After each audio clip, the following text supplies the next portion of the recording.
Untuk saudara-saudara kita yang sedang diuji dengan musibah, mudah-mudahan diberikan ketabahan, kesabaran, kekuatan, diberikan ganti yang sebaik-baiknya. Yang diwafatkan Allah mudah-mudahan wafat dalam keadaan syahid. Al-Fatihah. A'udzubillahi minasyaitonirrajim. Bismillahirrahmanirrahim. Alhamdulillahirabbil alamin arrahmanirrahim maliki yaumiddin. Iyyaka na'budu wa iyyaka nasta'in ihdinas siratal mustaqim. Siratal ladzina an'amta 'alaihim ghairil maghdubi 'alaihim waladdallin. Rabbighfirli wa liwalidayya wa lil mu'minina amin ya rabbal alamin. Para jamaah yang saya sayangi, saya hormati rahimakumullah.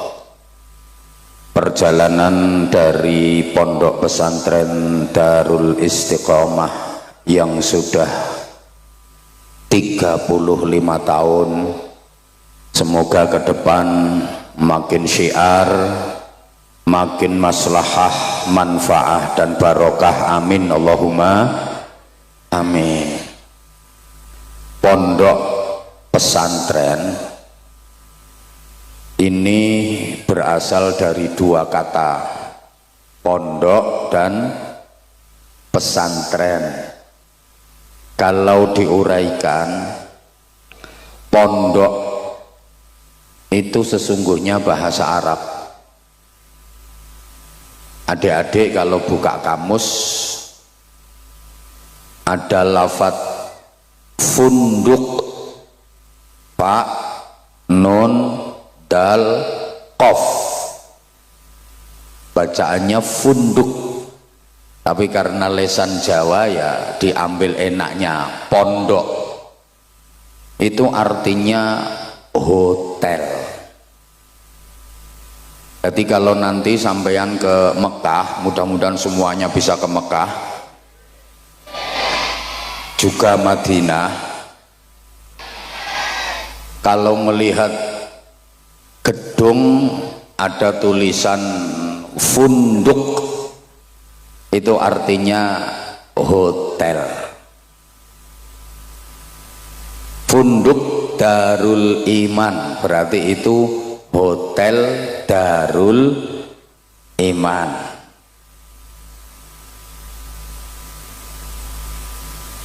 Funduk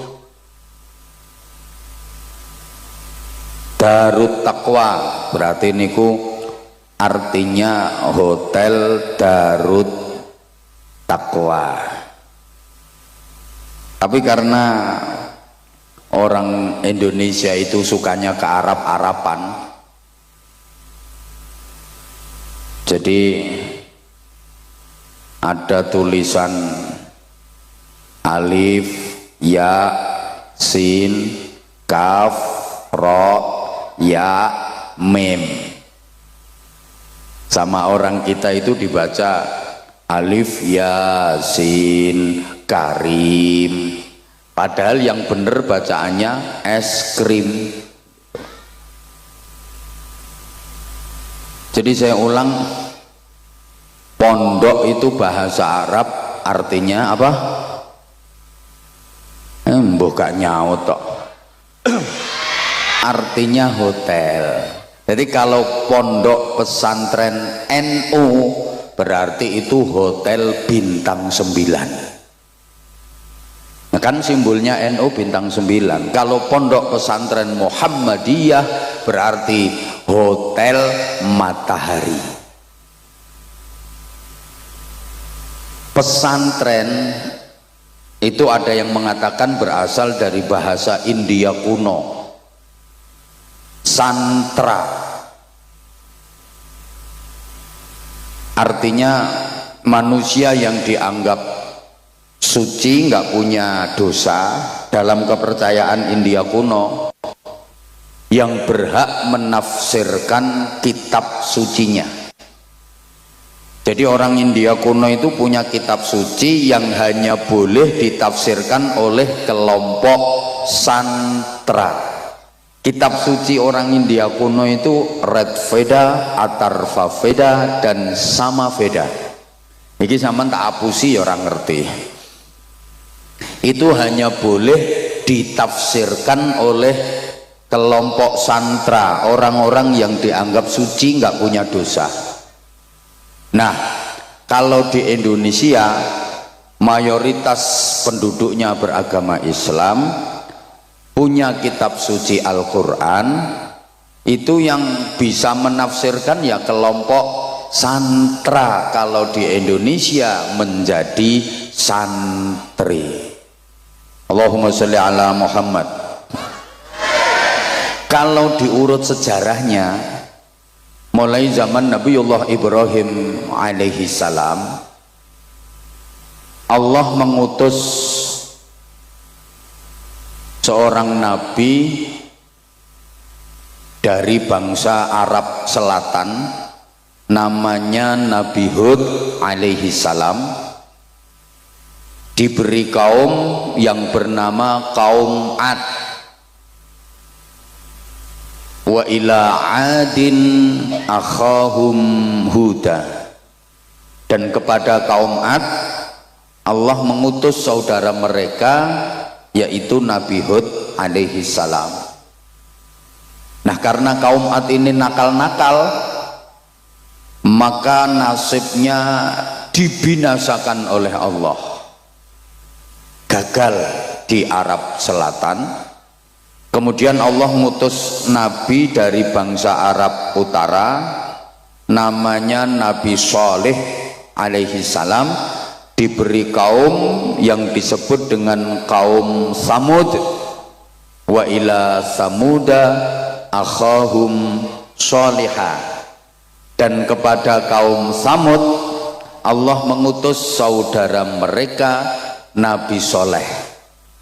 Kaum Samud ini juga nakal-nakal, nasibnya ya dihancurkan oleh Allah.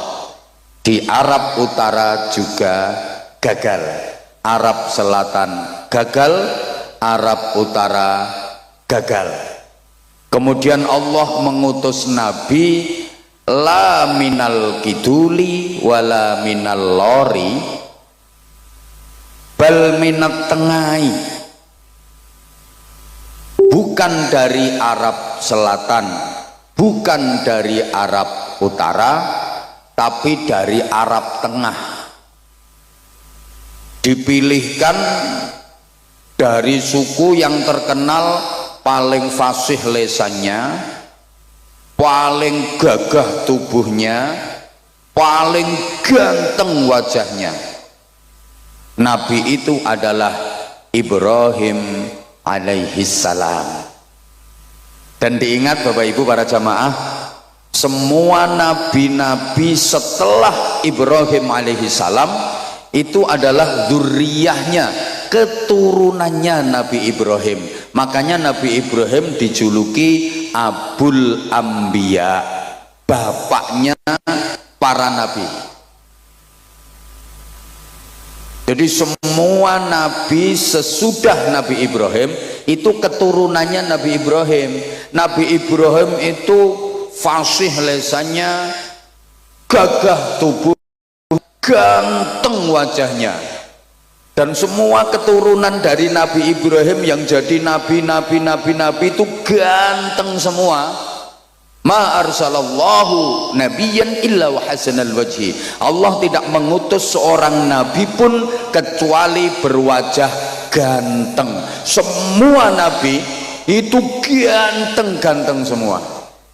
Nah, sekarang kalau al ulama warasatul anbiya, para ulama itu pewarisnya para nabi, sampeyan diteni kiai-kiai niku rata-rata ganteng-ganteng. Kalaupun tidak ganteng, lek wis dadi kiai pasti ada aura tersendiri. Silahkan dilihat rai saya, insya Allah lama-lama belenek. Lah umpama ora ganteng pripun, nggih mboten napa-napa, wong niku mboten dadi syarat kok. innallaha la yanzuru ila suwarikum wala ila ajsadikum wala ila ahzabikum walakin yanzuru ila qulubikum wa niyatikum. Allah tidak menilai wajahmu, bodimu, nasab keturunanmu, tapi yang dinilai Allah adalah hatimu, niatmu, iman dan takwamu. Nah, ini dalile kiai sing orang ganteng koyok sing ceramah iki. Allahumma sholli ala Muhammad. Udah, saya lanjut. Tolong adik-adik jangan rame ya, biar ngajinya bisa tertib sayang. Nabi Ibrahim punya putra dari istri yang bernama Siti Hajar. Putra tersebut bernama Ismail alaihi salam. Oleh Allah diberi pusaka namanya Masjidil Haram. Nabi Ibrahim punya putra lagi dari istri yang bernama Siti Sarah. Putra tersebut bernama Ishak alaihi salam. Oleh Allah diberi pusaka Masjidil Aqsa. Makanya Isra-nya Rasulullah itu napak tilas pusaka Nabi Ismail dan pusaka Nabi Ishak. Isra-nya Rasulullah kan minal Masjidil Harami ilal Masjidil Aqsa. Sampai sini paham? Dari Nabi Ismail ini melahirkan keturunan bangsa Arab. Jadi negara-negara Timur Tengah itu banyak keturunan Nabi Ismail. Nabi Ishak punya anak namanya Yakub alaihi salam. Dari Nabi Yakub ini yang melahirkan bangsa Israel. Bangsa Israel ini bangsa wong pinter. Bahkan gudangnya Nabi itu Bani Israel. Rata-rata Nabi itu berasal dari Bani Israel. Cuma memang serakah. Bukan hanya soal ekonomi saja, sampai soal nabi saja. Mereka itu nggak mau menerima nabi yang bukan keturunan Bani Israel. Maka sampai sekarang pun mereka tidak mau mengakui Rasulullah Muhammad SAW, karena Nabi Muhammad bukan keturunan Bani Israel, tapi Nabi Muhammad berasal dari keturunan Nabi Ismail. Jadi bangsa Israel itu begitu. Kalau ada nabi yang bukan keturunan Israel, itu berusaha untuk diisraelkan. Contoh Nabi Ayub alaihi salam. Nabi Ayub itu nabinya bangsa Eropa, tepatnya di negara Yordania. Nah, akhirnya Nabi Ayub ini diambil cucu menantu sama Nabi Yusuf, dinikahkan dengan Siti Sarah, cucunya Nabi Yusuf. Setelah dinikahkan dengan Siti Sarah, Nabi Ayub diboyong ke Israel. Maka bangsa Eropa kelangan nabi. Tapi lumayan, wis tahu duwe nabi, senajan akhirnya kelangan, tapi kan wis tahu duwe nabi. Daripada Indonesia ini setiap ada nabi pasti palsu. Saiki ngaku nabi, rong dino kas tangkep polisi. Duh, masih ingat nggak? Indonesia ini dulu banyak nabi-nabi palsu. Ada nabi namanya Ahmad Musaddiq, guru olahraga. Katanya ditemui malaikat Jibril itu di Bogor. Ngapain malaikat Jibril kelayapan sampai Bogor? Ada nabi lagi namanya Suyuti, tukang cukur. Indonesia ini luar biasa. Di Malang ada nabi namanya Yusman Roy, itu yang mengajarkan sholat boleh diterjemah. Jadi kalau takbiratul ihram bukan Allahu Akbar tapi Allah Maha Besar. Nah, kena wong Betawi ya Allah gede banget. Kena wong Ponorogo Allah gedene ram. Ini Bojonegoro ya Gusti Allah gawedi. Wong Madura Allah Mahajer aja tak iya. Di Jombang juga pernah ada nabi namanya Jari. Pokoknya Indonesia ini Masya Allah, setiap ada nabi mesti palsu. Allahumma sholli ala Muhammad. Ini adik-adiknya kok masih rame ya? Kalau adik-adik aja rame nggak pantas, apalagi yang kawak-kawak ya. Di pengajian kok misalnya maaf-maaf ngobrol sendiri sama temennya atau main HP, itu rasa-rasanya kok kurang pantas, apalagi di panggung. Kalau di panggung izin kiai tepuk tangan nggak apa-apa kan. Kalau di panggung itu jadi pusat perhatian, di syuting, akhirnya nanti komennya netizen itu kadang-kadang ngeri. Itu di panggung kok main HP sendiri ya. Meskipun nggak mendengarkan, mending ngelamun saja daripada main HP malah nanti dinilai negatif. Bukan karena kita pengen dinilai manusia, enggak, tapi yuk ngurusui majelis pengajian. Betul? Allahumma sholli ala Muhammad. Oke, sekarang saya lanjut runutan dari masjid. Tadi Nabi Ismail diberi Masjidil Haram, Nabi Ishak diberi Masjidil Aqsa. Ringkes biar nggak kepanjangan karena saya mau pindah sampai kepada Nabi kita Muhammad Shallallahu Alaihi Wasallam. Rasulullah hijrah dari Mekah ke Madinah, sampai perbatasan beliau membangun masjid yang kemudian masjid itu dikenal dengan nama Masjid Quba. Itu adalah masjid yang pertama kali dibangun dalam sejarah Islam. Mudah-mudahan seluruh jamaah yang ikhlas mengikuti majelis mulia malam hari ini bisa ziarah ke Masjid Quba. Salat 2 rakaat di Masjid Quba itu pahalanya sama dengan ibadah umroh. Lah kalau 4 rakaat pahalanya kayak umroh 2 kali. Di mana letaknya?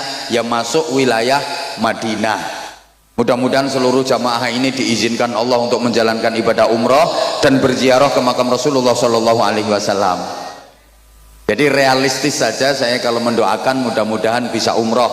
Untuk mendoakan haji rasa-rasanya berat, bukan karena duit. Syarat haji yang paling berat sekarang itu as-sabru bil antri, karena antriannya udah 30 tahun. Ini coba disederhanakan oleh Kementerian Haji dan Umroh menjadi rata semua seluruh Indonesia, antriannya 26 tahun. Itu pun sudah sangat lama. Kalau penjenengan sekarang umur 60 tahun baru daftar, nanti berangkatnya umur 87 tahun. Tekan pora umurmu. Nah, nek umroh kan masuk akal. Allahumma sholli ala Muhammad. Nah, Masjid Quba itu masjid yang menjadi kebiasaan Rasulullah untuk bermalam minggu. Jadi Rasulullah itu punya kebiasaan malam mingguan. Tapi malam mingguannya Rasulullah Sabtu sore berangkat dari rumah menuju Masjid Quba, imma masyian wa imma raqiban. Kadang-kadang jalan kaki, kadang-kadang berkendara. Dari rumah Rasulullah sudah wudhu, sampai Masjid Quba nggak batal wudhunya, kemudian sholat di situ. Dan Nabi bersabda, siapa yang berwudhu dari rumah, bersuci dari rumah, kemudian menuju ke Masjid Quba melaksanakan sholat 2 rakaat, maka dapat pahala seperti umroh. Kenapa Rasulullah setiap Sabtu sore menuju Masjid Quba? Beliau tabarrukan dengan turunnya ayat la masjidun ussisa 'alat taqwa. Maka manusia itu nilainya dari takwanya, bukan dari pangkat jabatan kedudukannya, bukan dari kekayaan dan harta bendanya, bukan dari kepandaian dan kepintarannya. Maaf. Maka yang diberi titipan ilmu, kepandaian, kepintaran jangan pernah disombongkan, karena nilai manusia bukan dari situ. Toh ilmu itu juga milik Allah, hanya titipan. Kalau Allah pengen mencabut ilmu gampang, diuntir saraf otake sidik wae, cetik langsung lolak-lolak. Digawe pikun nyelontek ilmune, betul? Ya Allah, sekarang aja koyok pinter-pinter, semua pertanyaan bisa jawab, gak ono yang balik. Ora usah sombong, turu lho wis ora kena dijak takoni. Betul? Demikian pula yang diberi titipan berupa harta, kekayaan, duit akeh, jangan pernah disombongkan. Nilai manusia bukan dari itu. Allah kalau pengen mencabut harta, kekayaan gampang. Sekarang kaya, diwalik grembyang, jatuh kismin. Kismin ki sak ngisore miskin.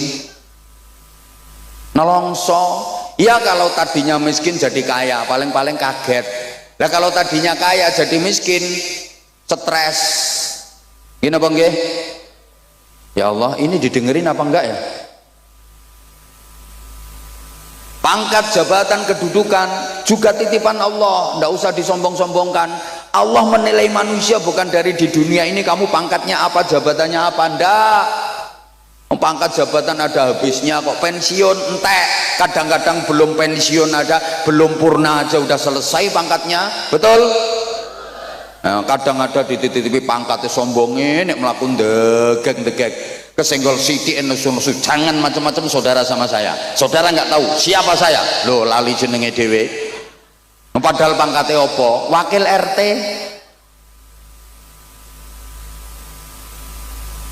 Jadi manusia itu yang dinilai takwanya maaf. Nek sapi, kayak nilainya teko dagingnya. Semakin akeh dagingnya, semakin gede, semakin lemu, semakin larang. Sing lemu langsung mereng-mereng lu gue. Wih nek sapi. Tapi apakah semua binatang nilainya dari dagingnya, dari lemunya, dari gedenya? Ndak. Nyatane ono kok manuk cilik ungkil-ungkil nilainya harganya lebih mahal daripada sapi sing gede.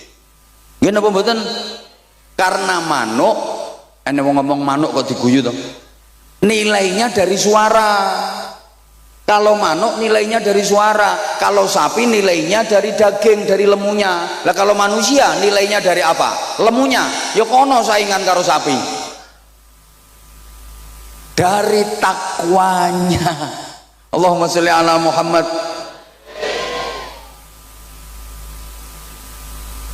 Masuk ke jantung kota Madinah, Rasulullah langsung nyari tempat yang strategis untuk membangun masjid. Yang masjid itu sekarang kita kenal dengan nama Masjid Nabawi di Madinatil Munawwarah. Bapak Ibu para jamaah, setelah selesai membangun masjid, Rasulullah menentukan tempat yang istimewa dengan sabdanya, ma baina baiti wa mimbari raudhatun min riyadil jannah. Tempat antara rumahku sampai dengan mimbarku adalah taman di antara taman-taman surga. Tempat itu sekarang dikenal dengan nama Raudhah, yang menjadi tujuan nomor satu siapapun yang ziarah ke Madinah, siapapun yang ke Masjid Nabawi, target utama nomor satu mesti pengen ke Raudhah. Yang sekarang untuk bisa masuk Raudhah itu nggak sembarangan, harus antri dan pakai tasreh. Kalau nggak ada tasreh atau izin masuk, nggak bisa masuk. Kenapa tempat itu begitu istimewa? Ya karena Rasulullah saja menyebut itu adalah taman surga. Sholat, zikir, berdoa, iktikaf di situ sama dengan berada di taman surga. Masya Allah, rebutan ke mereka. Nah, kenapa tempat itu yang dinamakan taman surga? Kok bukan semua bangunan Masjid Nabawi disebut taman surga semua? Kok hanya tempat itu yang ukurannya kurang lebih 28 kali 16 meter, kurang lebih, saya sendiri nggak sempat meteri. Kenapa hanya tempat itu yang disebut taman surga? Kok enggak seluruh bangunan masjid disebut taman surga? Karena di tempat itulah Rasulullah mendirikan pondok pesantren. Di tempat itu Rasulullah mengajar sahabat-sahabatnya, mendidik murid-muridnya. Jadi pondok pesantren itu mulai zaman Rasulullah sudah ada. Iki modelmu kok kaya ora percaya ngono diomongi. Halo?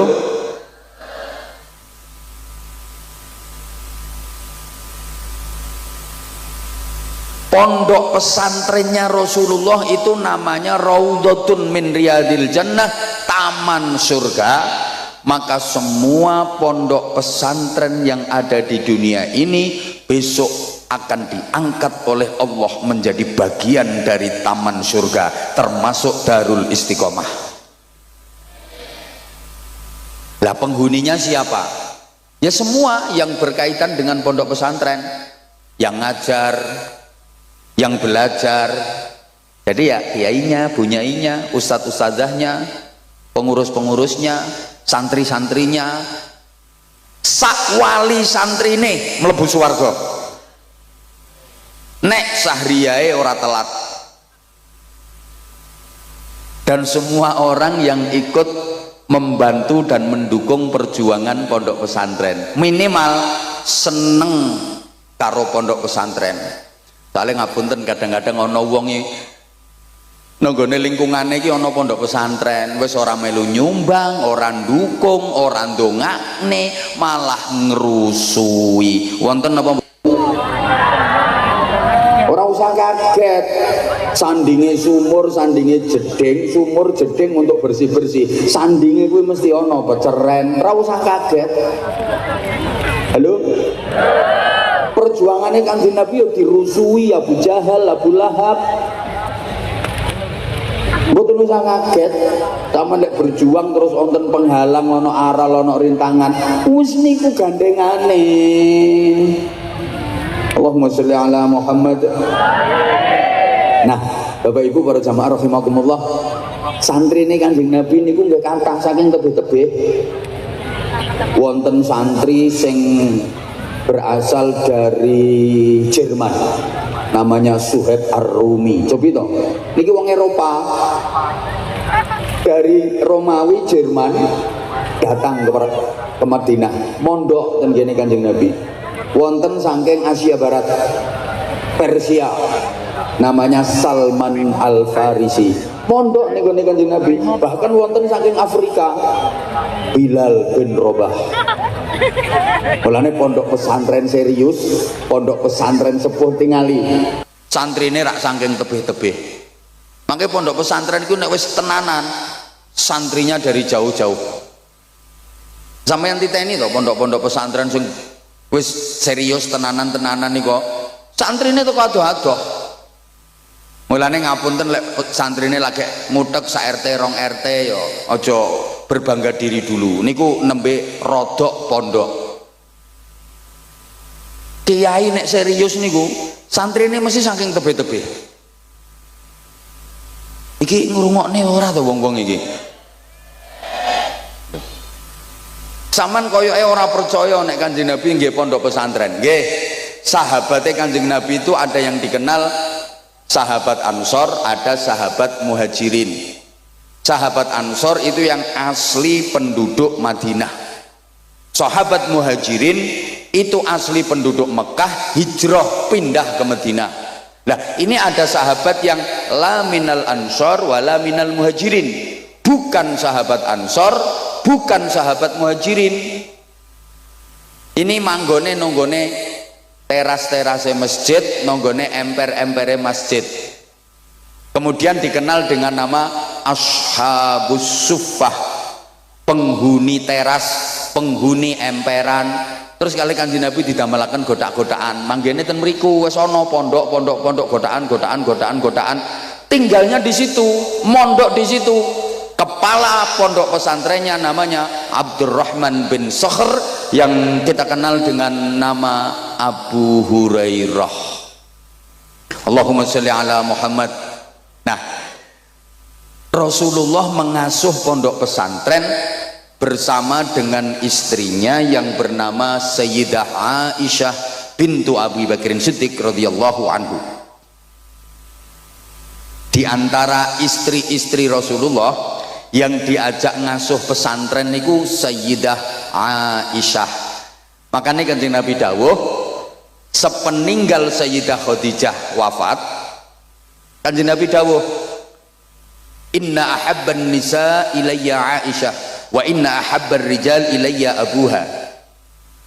Wanita yang paling aku cintai di dunia ini adalah Aisyah, sedang laki-laki yang paling aku cintai di dunia ini adalah ayahnya Aisyah, Abu Bakar Siddiq. Kenapa istri Rasulullah yang paling dicintai Sayyidah Aisyah?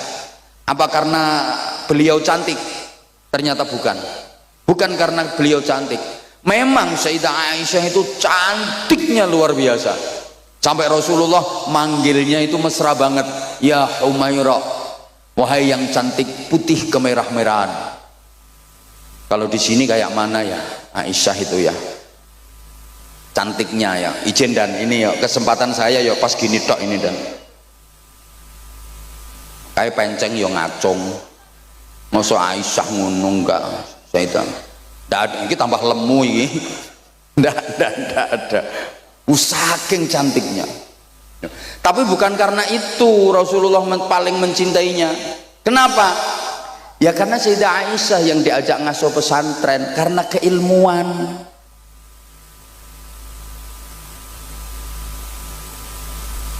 Rasulullah mengajar sahabat. Kemudian para sahabat mengajar muridnya, yang generasi muridnya sahabat itu disebut tabi'in. Napa Bu? Pisan maneh sampean kersane ngertos selama ini kan mek krungu tabi'in tabi'ihim bi ihsanin ila yaumiddin, tapi ditakoni tabi'in ki apa? Mbah, pokoke tabi'in. Generasi tabi'in niki murite sahabat, lek sahabat murite Kanjeng Nabi. Ayo tuh sayang nyaut, sahabat ki murite Kanjeng Nabi. Lah nek tabi'in murite sahabat, ngoten. Lah sampai generasi tabi'in ini didhawuhaken farubba muballighin au'a min sami'in. Akeh wong sing dikandani luwih bisa madai ilmu tinimbang sing krungu langsung. Sing krungu langsung teko Kanjeng Nabi para sahabat. Kalau tabi'in ora krungu langsung teko Kanjeng Nabi tapi dikandani para sahabat. Banyak generasi tabi'in yang lebih bisa menampung ilmu dibanding para sahabat. Makanya kalau kita teliti Bapak Ibu para jamaah, khususnya ustadz dan ustadzah, disiplin-disiplin keilmuan dalam Islam itu banyak yang lahirnya pada generasi tabi'in. Kayak ilmu tafsir, ilmu usul fikih, ilmu nahwu, itu lahirnya pada masa tabi'in. Zaman sahabat belum ada. Sampean pernah dengar Sayyidina Abu Bakar Siddiq bahas nahwu misalnya, Sayyidina Umar bin Khattab bahas sorob? Tidak ada. Allahumma sholli ala Muhammad.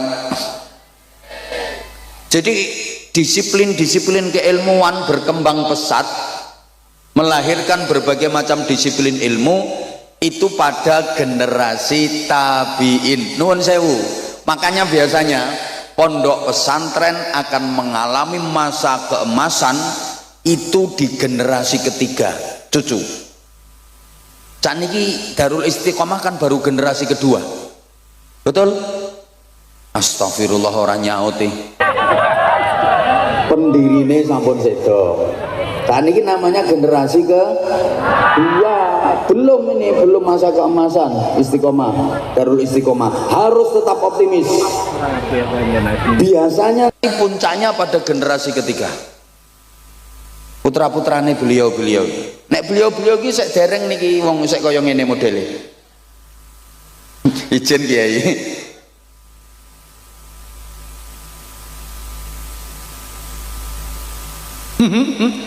Loh, nggih. Ukurane generasi ketiga. Tapi yang ngono, kalau generasi ketiga ini kok tidak mampu mengembangkan dan tidak dikaderisasi dan regenerasi dengan baik, mengalami masa kehancuran. Nggih, nyuwun sewu radi ngatos-atos para pimpinan dari pondok pesantren. Jadi pertaruhannya nanti pada generasi ketiga. Bahkan banyak yang terjadi perpecahan di pondok-pondok pesantren itu juga pada generasi ketiga. Masa ning ngene pondok pesantren ana perpecahan? Piye? Kadung rukun ya ora kaya rukune pondok pesantren. Kadung pecohan ya ora kaya pecohane pondok pesantren.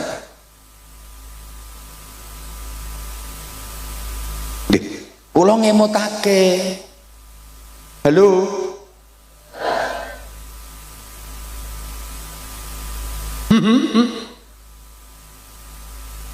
Lho nggih niki pun kathah kejadian pada generasi ketiga pondok pesantren mengalami masa kejayaan, mengalami masa keemasan. Tapi juga banyak pada generasi ketiga itu pondok pesantren mengalami masa kehancuran. Artinya kehancuran itu ya entek santrine, hanya tinggal nama. Loh, saya tidak memeden-medeni, enggak. Tapi bagaimana para sahabat mendidik murid-muridnya tabi'in menjadi generasi-generasi hebat, sehingga ini bisa dijadikan ukuran. Seorang guru disebut sukses kalau bisa mempunyai murid yang kapasitas dan reputasinya melebihi gurunya. Allahumma sholli ala Muhammad. Saya ulang, kiai disebut sukses kalau mempunyai santri yang reputasinya bisa melebihi kiainya. Itu baru sukses. Sama halnya orang tua disebut sukses dan berhasil kalau mempunyai anak yang reputasi dan prestasinya melebihi orang tuanya. Izin, saya bisa dan berani mengatakan ini Pak Kapolsek ya. Bapaknya Pak Kapolsek itu orang sukses karena bisa mendidik dan membimbing putranya, mengantarkan putranya sampai menjadi Kapolsek. Izin Pak Kapolsek, bapaknya profesinya bapaknya petani, perangkat desa, petani, tukang dakwah, tukang idak-idak sawah. Izin, tapi bisa mengantarkan putranya menjadi Kapolsek. Berarti ini yang hebat bapaknya, bukan Kapolseknya. Izin, rasa dikeploki wong sing hebat bapake. Nah Pak Kapolsek ini berhasil apa enggak, sukses apa enggak, lihat nanti putra beliau. Nah kalau putra beliau bisa jadi Kapolres, sukses ini Pak Kapolsek. Lah nek bapake Kapolsek kok putrane hansip, gagal berarti Kapolsek. Izin dan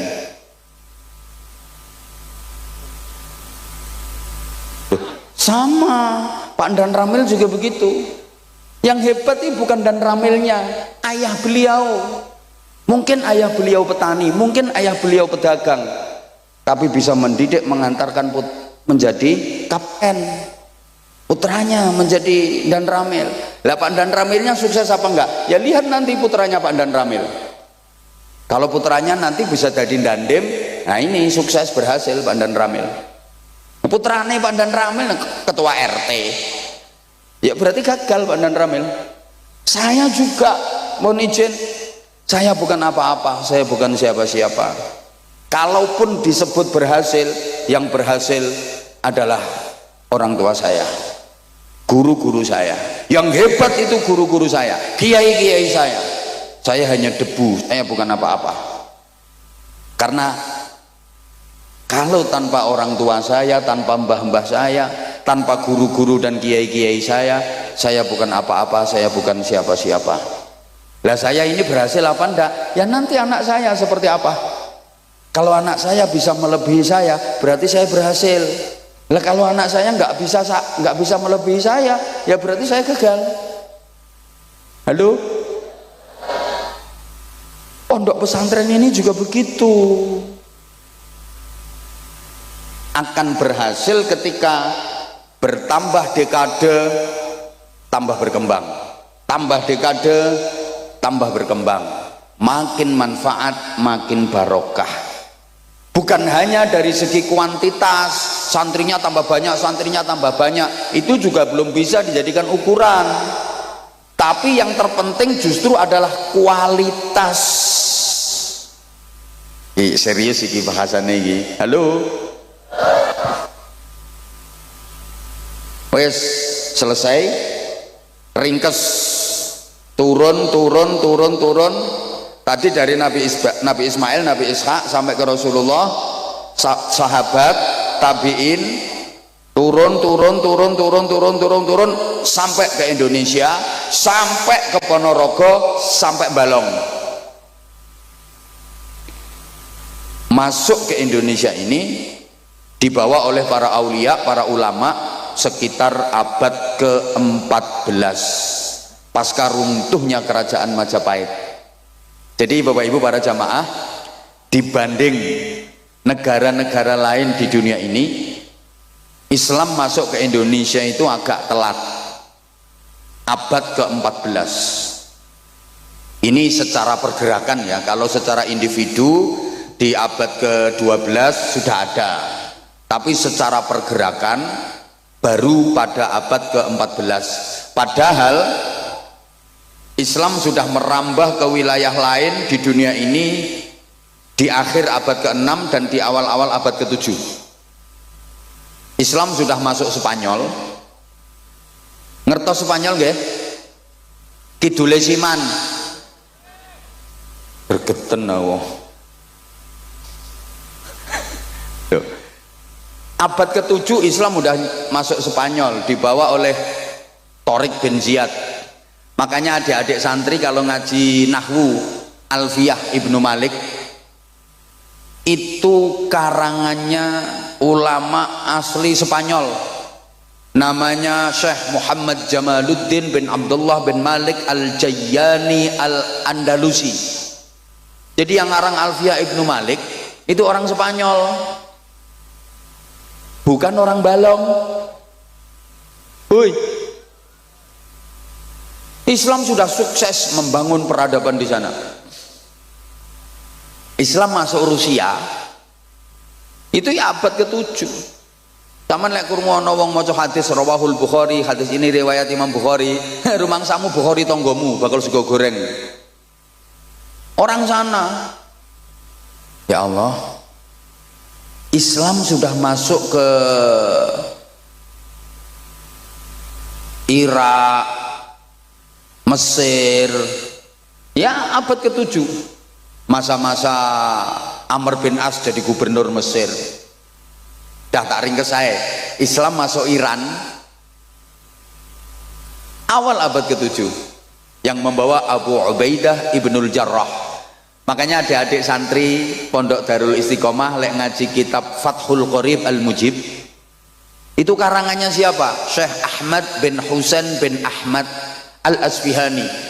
Asfihan itu kota terbesar kedua di Iran setelah ibu kota Teheran, yang disinyalir menjadi pusat pengayaan uranium nuklir. Makanya Amerika Serikat itu takut sama kota Asfihan. Infonya, satelit pengawas keamanan Amerika Serikat selalu dihadapkan ke Asfihan. karena di situ menjadi pengayaan uranium nuklir. Ternyata Amerika Serikat yang katanya negara adidaya, negara superpower, negara kuat itu takut sama nuklir. Kalah karo wong Ponorogo. Nuklir masuk Ponorogo dimakan, soalnya dadi bakso nuklir. Ya toh?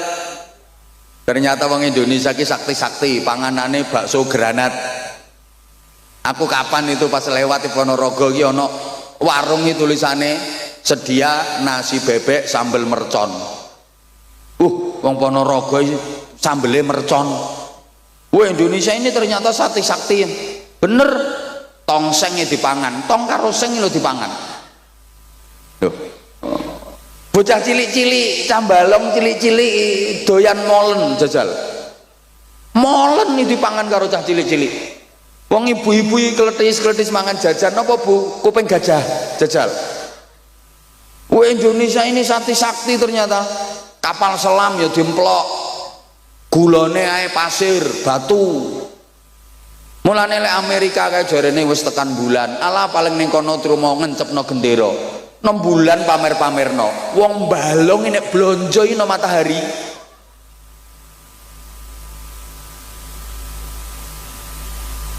Ya ora kobong kok. Ya Allah ya Karim. Wes. Jadi Islam masuk ke Indonesia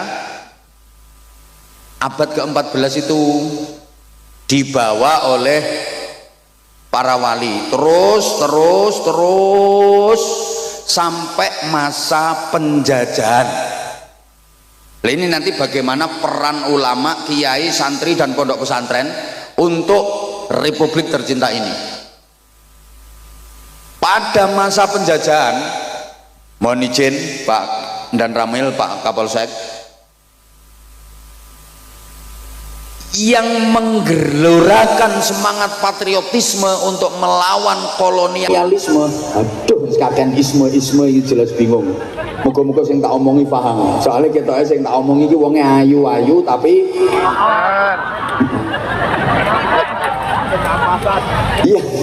yang menggelorakan semangat perlawanan melawan penjajah itu ternyata ya para kiai, para ulama. Lu kenapa kok para kiai, para ulama? Bukan tentara, bukan polisi. Izin, waktu itu tentara belum lahir, apalagi polisi belum blas. Izin dan memang iya kok, belum lahir. Masyarakat itu kalau ada urusan apapun larinya ke kiai dulu. Halo, sampai anaknya masyarakat Indonesia ini kan nggak boleh sekolah sama Belanda. Dan nanti kalau anaknya orang Indonesia ini sekolah pinter-pinter, wah bahaya, bisa melakukan perlawanan kepada penjajah. Nggak boleh sekolah. Yang boleh ikut sekolah khusus anaknya bangsawan, minimal anaknya bupati. Anaknya bupati ke atas, yang ningrat, yang bangsawan saja yang boleh ikut sekolah. Bupati mengisor, anak-anaknya gak oleh melu sekolah. Kayak anaknya camat, anaknya kapolsek, anaknya dan Ramil, orang itu melu sekolah. Lalu terus pendidikannya bagaimana? Semua larinya ke pondok pesantren. Pendidikan dari anak-anak masyarakat semuanya ke pondok pesantren. Dan di pondok pesantren itulah mereka digembleng untuk mencintai tanah air. Ditanamkan kuat hubbul waton minal iman, cinta tanah air bagian dari iman. Ditanamkan kuat melawan penjajah, hukumnya fardu ain. Kalaupun mati, matinya mati syahid. Itu ditanamkan di pondok-pondok pesantren. Mulane masyarakat niku nek karo kiai manut. Jadi problematika keumatan itu bisa diselesaikan pada tingkat kiai. Zaman biyen ngoten masyarakat itu urusan apa wae marane rak tenggene kiai nggih napa nggih lho nganti tekan saiki masyarakat lek karo kiai manut mulane lek badhe pilih-pilihan ngoten nika mbah pilihan kepala daerah mbah pilihan DPR yo calon-calon iki mesti do marana nggone kiai lebek kok main kiai dijaluki soalnya ngerti nek masyarakat manut karo kiai sing arep nyalon kae demoro kabeh nang ngene kiai walaupun kok nek wis dadi yo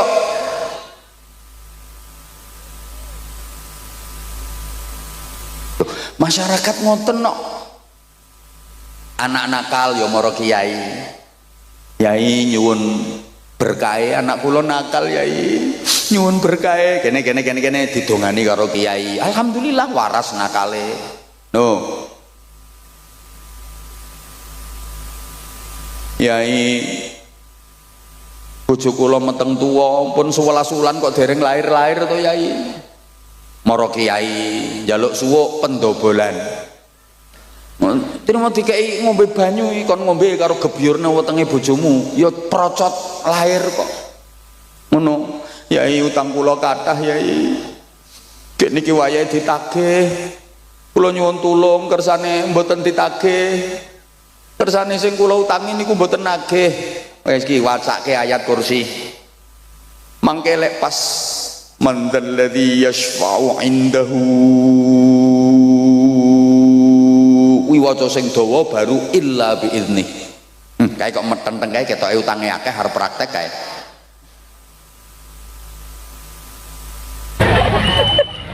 ngono tenan kok utang kula kathah yai nyuwun dongane kersane cepet lunas gampang wacake ayat kursi ping 10.000 tanpa ambekan lunas wong-wonge ono apa mawon wong biyen niku mara kiai kok yai bojo kula niki kok cerewet ram esuk ngomel lawan ngomel sore ngomel kula nyuwun donga sing kena nggo mbungkem cangkeme wong wedok yai gampang kae wacake summum bukmun umyum fahum la yarjiun ya diparingi padahal kiai ini nembe berarti celatu bojone malah ana donga Jawa nek iki jan ampuh tenan iki penting ya kanggo bapak-bapak sing bojone cerewet kene pengen waras cerewete entenono bojomu turu yang paling ampuh disuwuk pas turune mangap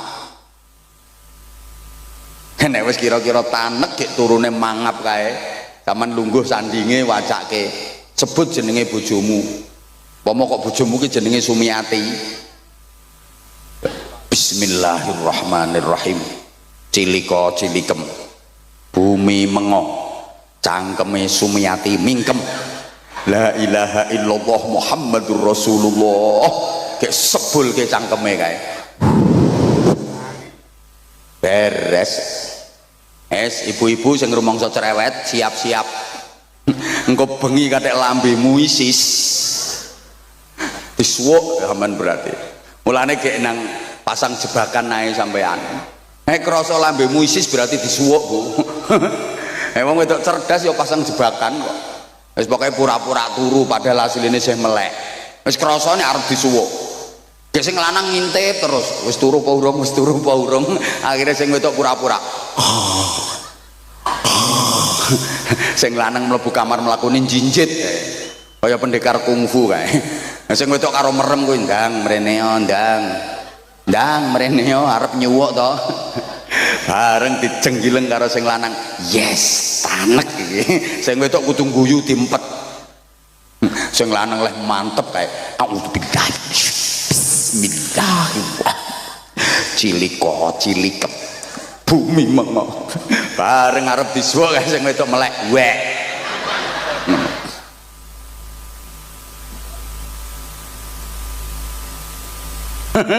lho biyen ngono kok apa-apa maro kiai biyen makanya kiai itu menjadi solusi dari semua problem keumatan sehingga bisa menggerakkan masyarakat untuk melakukan perlawanan melawan penjajahan Allahumma sholli ala Muhammad nah wis terus orang melu nyumbang ra usah cerewet membuat wis rungokke. Membuat mbuh ra direken kok. Pergerakan di Indonesia ini simbolnya dua. Satu, masjid. Dua, pondok pesantren. Nggih itibake datang Kanjeng Nabi Muhammad sallallahu alaihi wasallam.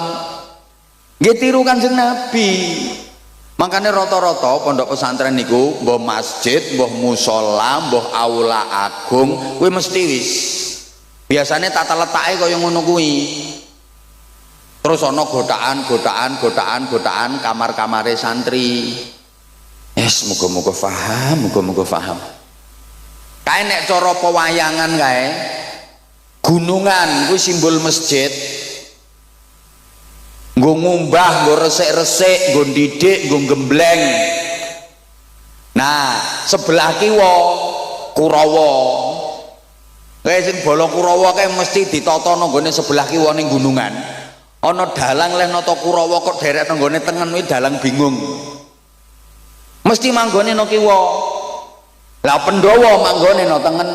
Kurawa ki simbol angkara murka, Durjana. Pandhawa ki simbol satriya sing wis bersih. Lah sing angkara murka Durjana sing mangkono sisih kiwa iki yen pengen dadi satriya, pengen bersih kudu diumbah, digembleng nanggone gunung. Wis mbok paham mbok ora ngene iki. Angel ngomongi wong sing rupane ayu tapi kok paham nggih? Ya wes nek wis paham. Iya. Lah saiki pondok pesantren niku nggo gembleng generasi-generasi hebat.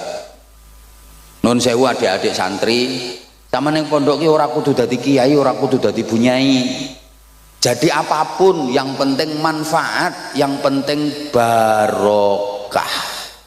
Mergo pondok niku nggone barokah. Maaf, santri pondok kuwi aja diremehke. Senajan ketoke morot modal dan rata-rata tau gudiken. Ketoke sarungan klumbrak-klumbruk, rang romesi. Iki saiki ketok ganteng-gantengan perkara enek acara. Nah, coba lek pas bendinane kae. Rang romesi. Tapi jangan diremehkan. Kenapa? Soale ilmune santri niku sanate nyambung ngantos Kanjeng Nabi. Ilmune santri no pondok niku tetesan ilmu ne Kanjeng Nabi. Aja diremehke. Duh ki waktune sayange ora cukup iki. Lah saiki sing disebut ulama ki sing piye? Soalnya pondok ini nggon gemblengane rijalul ummah bareng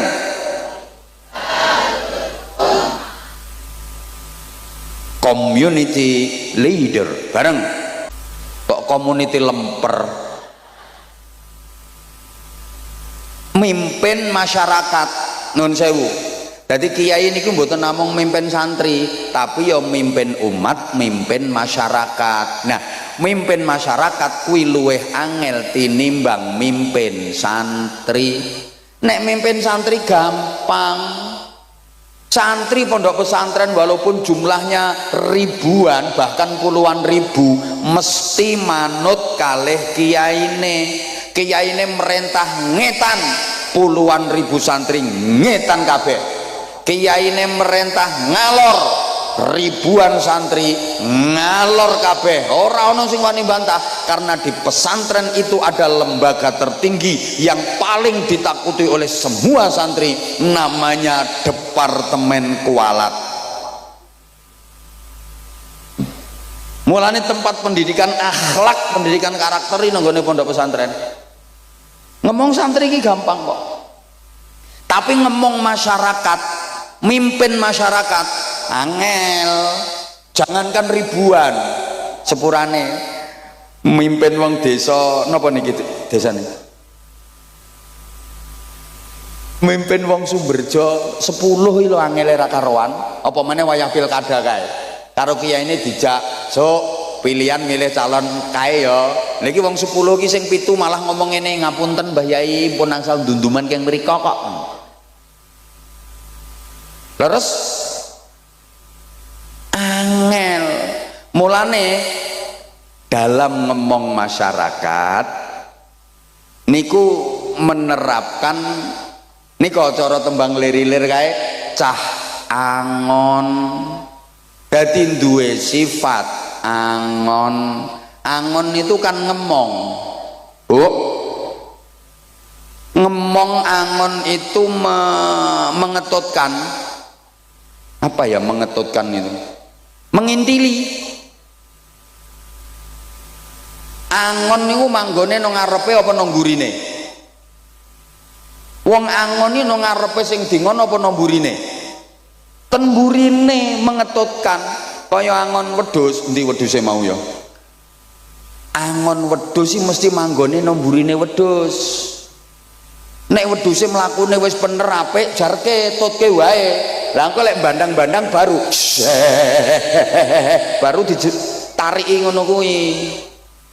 Lah nek manggone nang ngarepe wedhus ora angon kuwi, blantik. Gelem ora gelem wedhus ditarik diseret kae nganti melet-melet kae tekek gulune ora peduli. Mulane sampean lek milih pemimpin kuwi milih pemimpin sing iso angon, aja pemimpin blantik. Iso ketekek gulumu melet-melet. Allahumma sholli ala Muhammad. Saged dipahami nggih? Halo. Mergo angon maka teori yang dipakai itu ngetutno senengane masyarakat kuwi apa? Ora langsung diberantas habis. Senengane masyarakat kuwi apa? Lah engko disisipi nilai-nilai Islam. Masyarakat kok senengane kesenian. Oke, dakwahnya lewat kesenian diselingi disisipi nilai-nilai agama. Wong Ponorogo senengane reog. Dakwah Islam lewat media reog, senengane wayang, mendakwahkan agama melalui media wayang. Engko lakon pewayangane disisipi nilai-nilai agama, senengane gending-gending, tembang-tembang, ciptakan gending-gending yang di situ kalimat-kalimatnya mengandung filosofi agama. Mulane ono gending-gending gereh, cublek-cublek, gundul-gundul, sluku-sluku, turi-turi. Lah kuwi nah iki saiki pangapunten sanget wonten permintaan rumiyin saking panitia untuk mengedarkan kotak amal diberi waktu untuk pesantren. Ini masuk bagian dari jariah Bapak Ibu, kesempatan jenengan arep bangun pondok pesantren dhewe ora iso, ora potongan, dirimu tidak patek gablek duit. Tapi lek bareng-bareng ngeten iki, Masya Allah, jenengan mangke saged pikantuk ganjaran kolektif. Alhamdulillah. Ayo ki grup solawat 1-2 lagu sambil ngiringi santri-santri untuk mengedarkan kotak amal kangge pondok pesantren. Nggih, monggo Bapak Ibu disiapkan infak terbaiknya. Nanti saya lanjut ngajinya dan kalau masih ada waktu mudah-mudahan bisa bagi-bagi sarung cap. ayo monggo. Allahumma sholli ala Muhammad.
Allahumma sholli ala Muhammad. Mewakili panitia dan keluarga besar Pondok Pesantren mengucapkan terima kasih infak dan jariyahnya penjenengan. Jazakumullah khairan katsira wa jazakumullah ahsanal jaza. Amin Allahumma. Saya lanjut dulu karena community leader, emotional quotient, alah ngomong apa iki, makanya berhasil kalau penjenengan jeli gaya penyebaran Islam yang dilakukan oleh para wali jauh lebih sukses dibanding dengan penjajah. Penjajah di Indonesia ini kan bukan hanya menjajah ekonomi, tapi juga menjajah akidah. Mereka juga menyebarkan agama, tapi agama yang ditawarkan oleh penjajah tidak laku. Yang sukses besar adalah Islam yang diperjuangkan oleh para aulia dan para ulama. Soalnya gayane ngetutke kuwi. Kadang-kadang leh mulang ini ku sederhana. Nun sewu cobi. Kanjeng Sunan Derajat iki ndawuhi masyarakat mosok kok arep kalah karo kodhok. Wong kodhok iki nek diparingi nikmat kae padha ngaji kok. Napa nggih to Kanjeng Sunan? Lha rungokke to lek rampung diparingi nikmat rupa banyu udan kae, kodhok-kodhok do ngaji kae. Dirungokke lah kok tenan. La in syakartum la azidannakum wala in kafar. Nah, kodhoke ngalah rene. Inna azabi lasyadid kae. Kowe sing ora pati iso ngaji ya mung maca qul huwallahu ahad, qul huwallahu ahad, qul huwallahu ahad, qul huwaile. Apa maneh sing bodho kae mung maca qul in kuntum, qul in kuntum, qul in kuntum. Tiru tawon jere Kanjeng Sunan Giri. Maksudnya pripun Mbah Yai? Lha tawon ki uripe nggo zikir nyang Gusti Allah. Napa nggih? Lha tawon mabur kae suarane rumangsamu rak ming gembrembeng kae zikir kae tawon kae. Allah Allah Allah Allah Allah Allah Allah Allah Allah Allah Allah Allah nyebut asmane Allah kae. Allah Allah Allah Allah Allah. Yen ora percaya cekel siji tempelke kupingmu. Rungokke ora Allah ora ngono. Lha wong bebek ki maca tasbih terus kok. Wong-wong iki krungune ra wis sejatine subhanallah subhanallah subhanallah. Ra ngandel ya wis. Syukur aja kalah karo sapi. Sapi ki rampung dikeki mangan, rampung dikeki ngombe kae aja maca hamdalah kae. Alhamdulillah. Apa persis? Matur suwun nggih, matur suwun. Matur suwun, matur suwun. Nggih, nggih. Ilate wong Jawa niku angel dikon ngunekke Arab. Lapangan ombo ki nggone wong sing macem-macem, nggone wong werna-werna. Lah macem-macem werna-werna kuwi bahasa Arabe al-laun. Al-laun ki maknane macem, al-laun maknane macem. Dadi macem-macem berarti bahasa Arabe al-laun. Hilat Ponorogo arep ngonekke al-laun kangelan alun. Arep ngomong syahadatain repot sekaten. Kalimah syahadah angel, kalimah sodo syamir khairan fatrukil bago repot semar gareng petro. Kene ngulangi ibadah kae ora langsung disebut salat. Mergo napa? Le wong biyen niku dereng kenal salat, ning wis kenal pangeran. Ibadahe piye? Manembah Sang Hyang. Nek ngarani ki manembah Sang Hyang, mula kae urung diarani salat, diarani sembah yang leh manembah manggone di sanggar pamujan, mula kae ora disebut musala ning disebut langgar. Cerdase wong biyen. Nek arep mlebu desa ki mesti ana gapurane kae. Lho gapura ki supaya warga desa kuwi guyub rukun jadi pemaaf bukan pendendam. Wong gapura ki asline bahasa Arab ghafura, pemaaf. Nah ilate sampean arep ngomong ghafura, metode angel gapura. Understand? es paham karepmu ora paham karepmu. Nomor loro ditiroke Rijaluddin bareng, spiritual leader bareng. Kok isinya serwal melungker gitu ya. Jadi harus mempunyai daya spirit, kekuatan spirit. Nuwun sewu Kiai Nahuri, Kiai Zainal Arifin, Kiai Muhammad Ghufron, nuwun sewu panjenengan yen nerusake amanah saking muassis pendiri, neruske pondok, neruske mulang niku gampang. Neruske dari segi keilmuan niku gampang. Sing angel itu bagaimana mewarisi istiqomahnya, mewarisi perjuangannya, mewarisi kesabarannya, mewarisi zuhudnya, mewarisi wirainya, mewarisi ikhlasnya. Itu sing angel. Kalau hanya mewarisi keilmuan, transfers of knowledge gampang. Saiki pengen pinter gampang kok, gampang, orang angel mau saiki pengen pinter. Kitab pirang-pirang, Fathul WhatsApp, Raudatul Facebook, Kifayatul Instagram, Nihayatul TikTok. Bahkan ada ilmu yang mencakup semua disiplin ilmu, namanya ilmu Googleologi.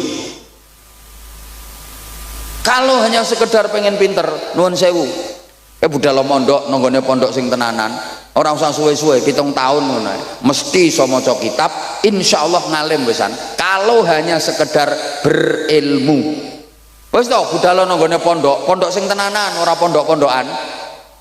Kayak ngaji sing tenanan 7 tahun insyaallah wis ngalim sampean, iso ngaji wisan. Kalau hanya sekedar berilmu, tapi mboten cukup niku. Harus ada sesuatu yang bisa melahirkan al-hikmah wal barokah bareng al wal sepisan maneh al wal. Nah itu adanya di pondok pesantren, dan itu kekuatan dan daya spirit. Mulane nuwun sewu kiai mbiyen niku nek mulang dibanding karo guru-guru saiki kalah, dibanding karo dosen-dosen apa maneh sing wis S3, S4, S7, S14. Oh kiai-kiai mbiyen kalah, kiai mbiyen niku mboten enten sing gadah gelar akademis. Kula kok dereng kepireng kiai-kiai zaman biyen kok enten doktor IR, terus mburine MSI, MPDI, MHI, MM, MH, SH, terakhir BH. Ora ono. Gayane mulang yo kadang mboten penak dibanding karo ustaz-ustaz saiki, kalah. Wong donga ora patek fasih kok. Allahumma inna nasaluka salamatan bidin wa ngafiyatan fil jasad, ada tampil ngilmi wa barokah tampil rezeki, tobatan qoblal maut, rokematan ngindal maut. Saiki kan fasih-fasih ustaz-ustaz saiki Rabbana atina fid dunya hasanah wa fil akhirati hasanah. Lah muni kok ambek intil-intile merotoli kae. Lho kadang mulangi ora cetha kok. Gek kitabe wis mblobor, sasane iki wis mblobor, kitab lawas nganggo kacamata kandel kae. Mulang santrine kae. Al jamalu utawi untu. Unta lho diwaca untu. Lah santrine ono sing ngerti kae. Niku maknane unta Mbah Yai, aku wis ngerti. Kuwi unta sing duwe untu. Kuwi basa Arabe jamal, nek rande untu kuwi nakoh ya. Kiai iki mau kalah. Wal jarodulan lawang, walang iki diwaca lawang. Dari santrine, walang Mbah Yai. Lah iya, walang sing mlebu teko lawang. Wal hayatulan alu, ula Mbah Yai. Lah iya ula gedene sak alu, nek cilik kuwi cacing ya le. Wal ghanamu lan kembang, kambing Mbah Yai, kambinge mangan kembang. Nah, tapi ngono nyatane santrine kok hebat-hebat ayo. Ayo, bahkan tokoh-tokoh besar negeri ini mayoritas adalah alumni pondok pesantren. Para pendiri republik ini mayoritas adalah orang-orang yang pendidikan karakternya ta'limul muta'allim, bidayatul hidayah, sulamut taufik. Halo? Coba para pahlawan nasional, pejuang-pejuang republik ini, banyak lulusan pondok pesantren, banyak kiainya. Kiai Mojo, kiai tenan niku, ngalim niku. Bolone Pangeran Diponegoro. Ya Pangeran Diponegoro niku ngalim, namanya aslinya kan Abdul Hamid, apal Quran, menguasai qiraah sab'ah. Lho saniki peninggalane isih ana Fathul Qorib, Fathul Muin. Kiai niku.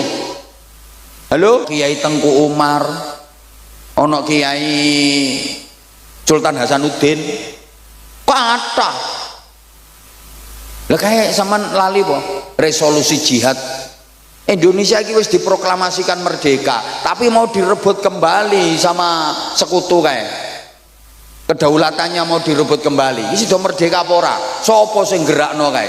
Resolusi jihadnya Hadratus Syekh Mbah Hasyim Asy'ari sing menggerakkan para kiai, para santri, warga masyarakat sekitar. Lho sampai pimpinane tentara sekutu sing jenenge Brigadir Jenderal Malabi kae, sing manteni santri kae. Dudu tentara, dudu polisi, izin Pak Kapolsek Pandan Ramil, tentara polisi urung enek kok. Sing mateni santri, aku ngerti dhewe pas nonton filmnya kuwi. Ya film yo fakta sejarah kok. Ngono lho.